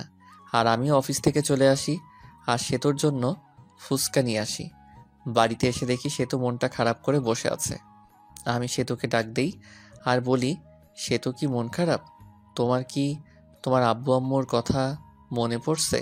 সেতু কোনো কথা না বলে রিপোর্টের কাগজটা আমার হাতে নিল। আমি কাগজটা হাতে নিয়ে বললাম, এসব তো তুমি জানো। তাহলে তোমার বাবা মাকে জিজ্ঞেস করার পর তোমার বাবা মা তাহলে বললো কেন যে তুমি মিথ্যা বলছো, যে তুমি বাবা হতে পারবে না? কারণ আম্মু জানে না। সেতু এই কথা শুনে মুখটা থেকে রাগী বানিয়ে চলে গেল। আমি ফ্রেশ হতে চলে গেলাম। ফ্রেশ হয়ে এসে কিছু খেয়ে নিলাম। সেতুর সাথে কথা বলার চেষ্টা করতেছি, কিন্তু সেতু দরজা খুলছে না। পরে আমি বাইরে বসে থেকে ভিডিও দেখছি। ভিডিও দেখতে দেখতে সন্ধ্যা হয়ে গেল, তখনও সেতু ঘর থেকে বের হলো না। এখন বুঝতে পারলাম সেতু কেন মন খারাপ করে বসে আছে। আমিও ভাবতে থাকলাম, সেতু কি তাহলে আসলেই আমাকে ভালোবাসেনি? সেতু এতদিন কি তাহলে মিথ্যা ভালোবাসতো আমাকে? সেতু তো ঘর থেকে বের হচ্ছে না। সন্ধ্যার রান্নাটা মনে হয় আমারই করতে হবে, তাই রান্না করতে গেলাম। রান্না করার প্রায় শেষ, তখন ঠান্ডা পানি মনে গরম পানিতে হাত দিছি, আর হাতটা গেল পুড়ে। পরে ওমাগো বলে চিৎকার দিয়ে উঠি, কিন্তু আফসোস ধরার মতো কেউ নাই। পরে নিজেই হাত ধরে ঠান্ডা পানিতে কিছুক্ষণ ডুবিয়ে রাখলাম। এরপর ডাক্তারের কাছে গিয়ে হাতটা মেডিসিন লাগিয়ে নিয়ে আসলাম। হাত একেবারে ছুলে গেছে, দেখতে অনেক বৃষ্টি হয়ে গেছে। রান্নার কাজ শেষ করে সেতুকে ডাক দিলাম। বললাম, সেতু, দুপুরের খাবার খাওনি, এখন রাতের খাবারটা খেয়ে নাও, তা না হলে শরীর খারাপ করবে। তুমি হয়তো আমাকে মেনে নিতে পারছো না। ঠিক আছে, আমার ডিভোর্স পেপার রেডি আছে, তোমাকে দিয়ে দেব, তোমাকে মুক্তি দিয়ে দেব। আসো, তাও খেয়ে নাও। পরে সেতু বের হলো। আমার হাতটা সেতুকে দেখাইনি। পরে সেতু চুপচাপ খেয়ে নিল। আমি আর খেতে পারলাম না, কারণ গুনে গুনে আমার ডান হাতটাই পুড়েছে। হাতের কষ্টের থেকে মনের কষ্ট অনেক বড়। সেতুকে অনেকটা ভালোবেসে ফেলেছিলাম। হাত পোড়ার কারণে হাতে জ্বালা পোড়া করছে, আবার মনটাও ভালো নাই। সেতুর সাথে কাটানো সময়ের কথাগুলো ভাবছি, কত সুন্দর ছিল দিনগুলো। এসব ভাবতে ভাবতে চোখে জল এসে গেছে, মনে হচ্ছে চিৎকার করে কাঁদি। ঘুম ধরছেই না, এমনিতেই হাতে জ্বালাতন করতেছে, আবার ক্ষুধা লাগছে। রাত 12টা বেজে গেছে। বসে থেকে কান্না করতেছি। কষ্ট আর সহ্য হচ্ছে না, অনেক কষ্ট হইতেছে, যেটা হয়তো লিখে প্রকাশ করতে পারবো না। চোখ দিয়ে জল থামছেই না। তখনই কাঁধে কারো হাতের ছোঁয়া পেলাম। পিছনে তাকিয়ে দেখি সেতু দাঁড়িয়ে আছে, চোখের জলটা মুছে। তুমি এখানে কি করো এত রাতে? আপনি কি করেন? আমার ভালো লাগছে না, তাই আমি বসে আছি। আমারও ভালো লাগছে না, তাই আমিও বসে থাকতে এলাম। তোমার আবার ভালো লাগবে না কেন? তোমার ভালো লাগার কারণে তোমাকে ছেড়ে দিতেছি। ডিভোর্স পেপার তো রেডি আছে, কালকে সকালে নিয়ে আসবো। মন খারাপ করো না তাও। মেয়েদের সাথে ফষ্টি নষ্টি করতে পারো না বলে ডিভোর্স আমাকে দিয়ে দিবে, তাই না? এসব কি বলো? তুমিও বললা ডিভোর্স দিতে। সে তো আমার কলার ধরে বলল, ওই, আমি কখন ডিভোর্স চাইলাম বল? আমি তো চুপচাপ ছিলাম। আমি বাবা হতে পারবো না শুনে তুমি মন খারাপ করে ঘরের দরজা দিয়ে বসেছিলে, তো এটা বোঝাই যায় তুমি আমার সাথে থাকতে চাও না, ডিভোর্স চাও। আর একবার ডিভোর্সের কথা বললে ঘাড়টা মোটকে দিব বলে দিলাম। আসলে আমি সরি, আমার ভুল হয়েছে। আমিও তোমাকে ছাড়া থাকতে পারবো না। আমি তোমার সাথে কাটানো সময়গুলোর কথা ভাবলাম, তুমি আমাকে কতটা কেয়ার করো ওইটা ভাবলাম। বাচ্চা হবে না তো কি হয়েছে, আমরা একটা বাচ্চা কিনে নিয়ে আসবো। সত্যি তুই আমাকে ছেড়ে যাবে না? মরার আগ পর্যন্ত যাব না। আজকে ব্যবহারের জন্য ক্ষমা প্রার্থী। আমরাই তো। সেতুকে আমাকে জড়িয়ে ধরে আছে, আমিও ধরছি। রোমান্টিক ওয়েদার আমাদের মাঝে। সেতু শরীরের সাথে একটু ডান হাতটা লাগলেই উফ বলে উঠলাম। কি হয়েছে তোমার? আমি তখন সেতুকে হাতটা দেখালাম। সেতু তো চমকে উঠল। এরকম হলো কেমনে? আজকে রান্না করার সময় এরকম হয়েছে। সেতু এর চোখে জল এসে গেছে। আমি আসলে সরি, আমার সন্ধ্যার সময় এরকম ভাবে থাকা উচিত হয় নাই। তোমার অনেক কষ্ট হচ্ছে তাই না? হুম তাহলে তুমি তো ভাতও খাও নাই, তাই না?